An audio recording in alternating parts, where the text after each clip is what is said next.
So I wanted to talk about designing client experiences because actually my role at Foolproof is an account manager, and I come from a research and design background. So I thought it might be interesting to talk about designing how we work with our clients and what the outcomes and experiences they have throughout the project lifecycle are. So in the spirit of putting this together last night over a cocktail, hopefully this will be quick, this will be entertaining, and then we can get on to the rest of the program afterwards. And also, this is my shameless plug for you guys to follow Foolproof since we're a sponsor.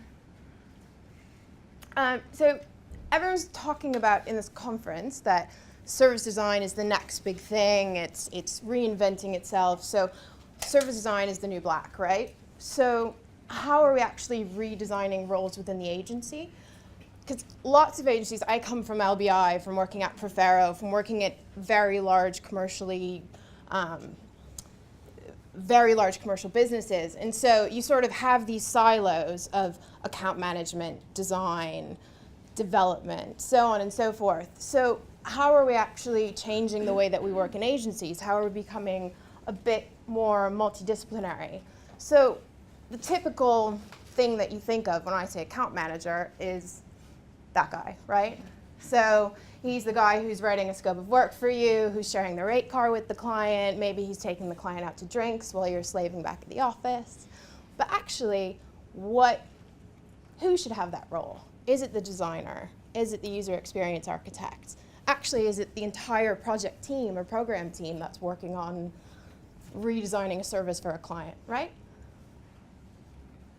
So the way that I actually like to start off all of my projects with my project team, whether it be a bunch of visual designers creating a user interface for customers for a bank, or whether it's redesigning a retail experience for bingo players, very different ones, is I actually have the team sit in a pub and fill this out, right? So when we actually go into that first client meeting, do you know the value proposition of your client? Do you know the kind of relationships they already have with customers, who their customer segments are, what current channels they have, and actually how they make money, right? Because we sort of go into projects with a really blue sky approach. Everyone's talking about innovation, but we're also hearing the same thing during the conference, that actually innovation comes through BAU, right? It comes through the day-to-day projects of getting clients to do the hygiene on their websites or in their service projects, getting the beautiful basics, right? So really, in my team, everyone's in client service and everyone needs to know this. So how is the client making money, and what are their goals in the project? So in my mind, how we actually play our client experience is the thing that needs to be redesigned within agency relationships. So it actually is about building relationships, right? Like, you should know what your client's trajectory with their career is, how they navigate their business as a whole, what the politics are in the agency, if they have kids, what they do on their weekend, right? Because you're working with these guys just as you would your project team. And having that rapport with them actually builds really successful products. And it's also about understanding client culture as a whole, right? So how are they broken up? Are they in silos? Are they talking to each other? And so on and so forth. And then not only what is their culture like, but what is our agency culture like? And it's interesting because I've sat down over the past few weeks with a few procurement teams from very large commercial organizations talking about how we'll evolve our relationship with the agency with them. And the one piece of feedback they said was, we actually probably get rid of about 50% of our agencies every year because we just don't mesh. The culture is not right, right?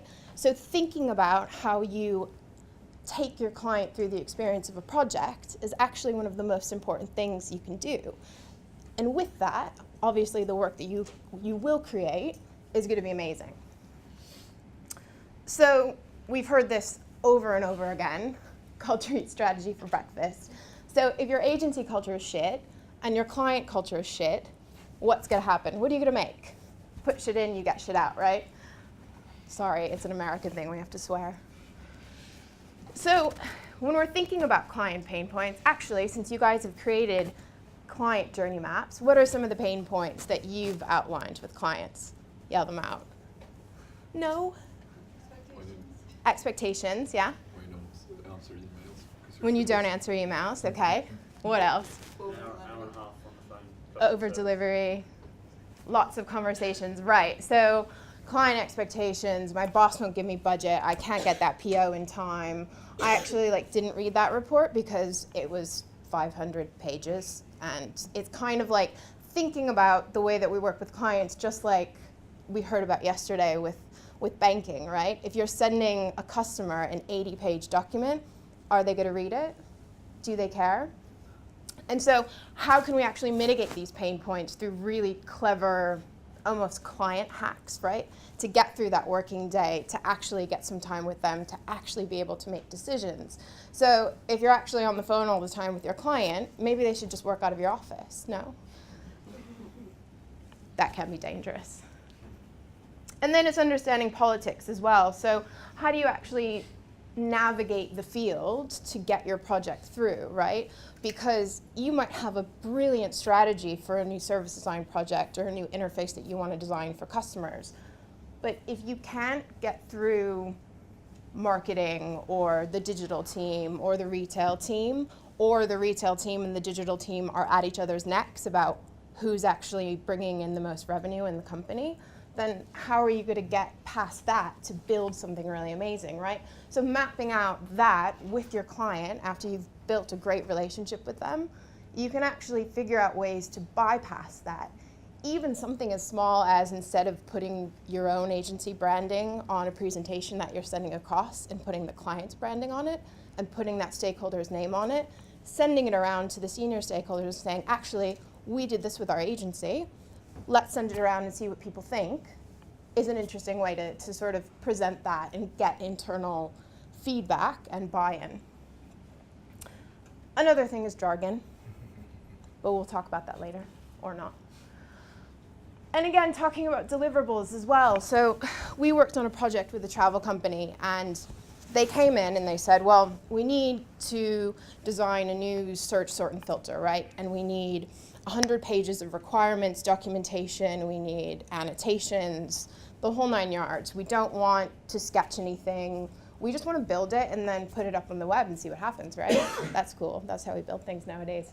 So what we actually did instead is we sat them down in a room for 3 days and got them sketching, got them iterating the things that they were doing, put it in front of customers, and they were actually part of that entire experience. So as an agency, you're not only mitigating risk for your client saying, well, I wasn't there, I don't know what happened, because actually they were, and they were building things with you. And the other thing is they actually get to see what's working and what's not. We've had many clients, and I have throughout my experience before Foolproof, who is selling a service or a product, and they've never tried it themselves. And so having that experience with a client to actually get them to go play bingo with you, or to go to a bank and use a certain ATM, or try out an online food delivery service, that's probably the best thing you can do at the beginning, and then change the way that you're sort of building deliverables with them and getting work done. Again, so clients don't read decks, death by PowerPoint. Actually, at my last agency in New York, we had something printed out by the printer that my creative director made, and he said, watch your fucking deckage, excuse my language, but basically he said, if you're bringing something to a client and it's more than 10 slides, and you have more than, 5 sentences on each slide, the strategy's not right. You're not telling the right story, because you have to synthesize it, you have to distill it, that's what we're paid to do, right? So, easy on the decks. And then co-collaboration, but we've seen this, so many of you guys have presented this, the way that you work with clients. This was on a project with a pizza company. And this was sort of the evolution of us working with the client in our war room over about 6 to 7 months, and how we redesigned a product for them. But having them in that room and seeing that evolution over time, document it, send it around to people on the client side and show them what you're doing, show them how excited you are about that project. And then upskilling to empower is really huge, because you'll find that a lot of clients are really mystified by the idea of service design or UX and things like that. And so they're really excited about it, but potentially senior stakeholders in the business don't really get it. They don't know what it is. So actually having workshops with clients where you can tell them, look, these are the tools that you need to use internally to empower them to have conversations with their colleagues is super, super important. And then having fun and testing things with clients.